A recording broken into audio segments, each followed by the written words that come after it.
Assalamualaikum warahmatullahi wabarakatuh. Perkenalkan, nama saya Intan Mariska Dodi dengan NIM 182221075 dari kelas Mekanika Fluida B1. Di sini saya akan sedikit memberikan gambaran tentang sistem satuan dan dimensi dalam mekanika fluida. Di sini saya telah membuat PPT meringkas seluruh materi yang ada di sistem satuan dan dimensi dalam mekanika fluida.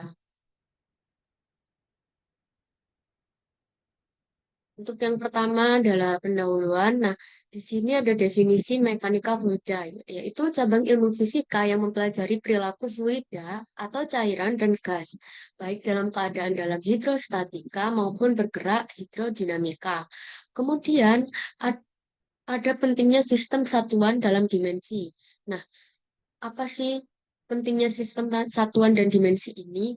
Yaitu pemahaman yang tetap tentang sistem satuan dan analisis dimensi sangat krusial dalam mekanika fluida untuk memastikan konsistensi dan akurasi dalam perhitungan serta penerapan hukum-hukum fisika.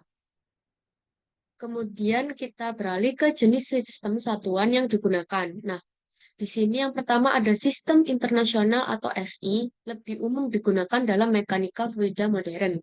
Yang pertama ada panjang, yaitu dalam satuan meter, kemudian ada massa dalam satuan kilogram, dan ada waktu dengan satuan second, kemudian gaya satuannya Newton, atau sama dengan kilogram per meter per sekon kuadrat. Kemudian ada tekanan, satuannya Pascal, Newton per meter persegi, kemudian ada viskositas dinamis, yaitu Pascal per detik, yaitu PAS. Kemudian ada sistem Inggris British Engineering System, yaitu masih digunakan dalam beberapa aplikasi industri, yaitu ada panjang, kaki, kemudian ada massa, satuannya slope, kemudian ada waktu, satuannya second, kemudian ada gaya, satuannya pound force, kemudian ada tekanan, yaitu satuannya pound per square. Kemudian ada yang ketiga, konversi satuan dalam mekanika fluida. Nah, untuk keperluan praktis, seringkali diperlukan konversi antara satuan SI dan satuan Inggris, yaitu 1 lb sama dengan 4.448 Newton. Kemudian ada 1 PSI sama dengan 6894,76 Pascal. Kemudian ada 1 feet atau 1 kaki sama dengan 0,3048 meter. Kemudian ada tabel satuan. Nah, di sini saya sudah sertakan tabel satuan, yaitu untuk kolom pertama adalah besaran turunan, kemudian ada penjabaran dari besaran pokoknya, kemudian ada satuan sistem MKS. Di sini ada besaran turunan luas, volume, massa jenis, kecepatan, percepatan, gaya, usaha, daya, tekanan, dan momentum. Kemudian ada dimensi dalam mekanika fluida.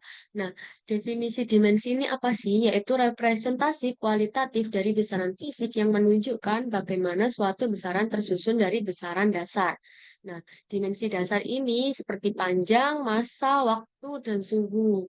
Kemudian ada contoh analisis dimensi, yaitu kecepatan memiliki dimensi L, T, pangkat min 1, karena merupakan hasil bagi antara panjang dan waktu.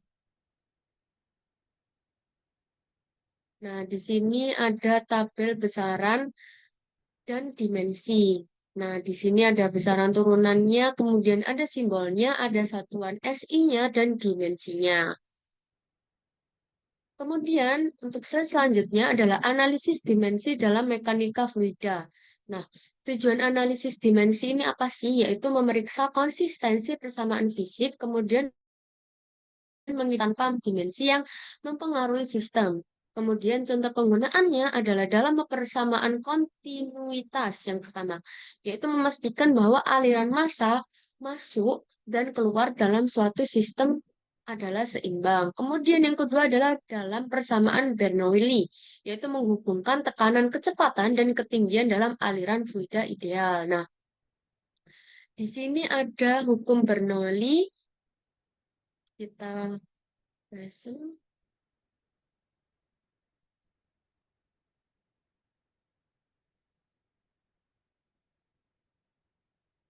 Nah, di sini ada hukum Bernoulli, yaitu rumus hukum Bernoulli-nya setengah PV 2 kuadrat min setengah PV 1 kuadrat sama dengan P1 min P2 plus Rho GH1 min Rho GH2.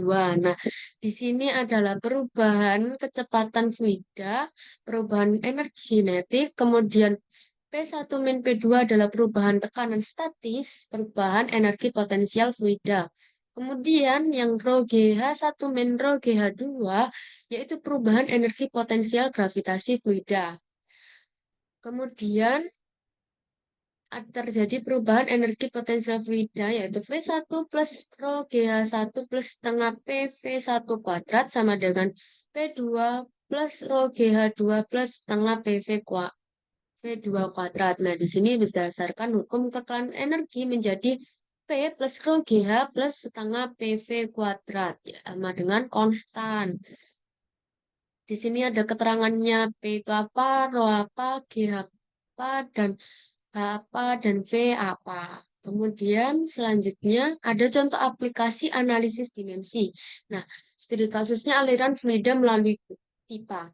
Variabel yang dipertimbangkan kecepatan aliran V, diameter pipa, viskositas fluida, kemudian ada kerapatan fluida. Nah, analisisnya menggunakan analisis dimensi untuk menentukan hubungan antara variabel-variabel tersebut. Jadi ini adalah contoh aplikasi analisis dimensi. Nah, kesimpulannya, yaitu pentingnya sistem satuan dalam mekanika fluida, yaitu memastikan perhitungan yang konsisten dan akurat. Sistem SI lebih banyak digunakan secara global dibandingkan sistem Inggris masih dipakai di beberapa industri. Kemudian konversi satuan diperlukan dalam aplikasi teknik lintas dasar. Nah, dari sini kan pas kita tahu sistem satuan dalam mekanika fluida itu sangat penting sekali. Nah, kemudian ada peran dimensi dalam mekanika fluida, yaitu memudahkan pemahaman hubungan antara berbagai besaran fisik, kemudian digunakan dalam analisis dimensi untuk memeriksa validitas, persamaan, dan menyederhanakan masalah kompleks. Kemudian membantu dalam pengembangan model tanpa dimensi seperti bilangan Reynolds. Nah, sistem satuan dalam mekanika fluida dan dimensi dalam mekanika fluida ini saling ketergantungan atau saling berhubungan. Kemudian, dari situ kita bisa aplikasikan dalam analisis fluida. Yang pertama, analisis dimensi digunakan dalam pengujian skala model dan simulasi aliran. Kemudian, bilangan tak berdimensi seperti Reynolds membantu dalam menentukan karakteristik aliran fluida. Penerapan konsep ini memungkinkan desain sistem fluida yang lebih efisien seperti pipa, pompa, dan pesawat terbang. Sekian penjelasan dari saya. Semoga materi yang saya berikan telah bermanfaat bagi yang sudah melihatnya. Saya ucapkan terima kasih sudah menyempatkan waktu untuk menonton. Wassalamualaikum warahmatullahi wabarakatuh.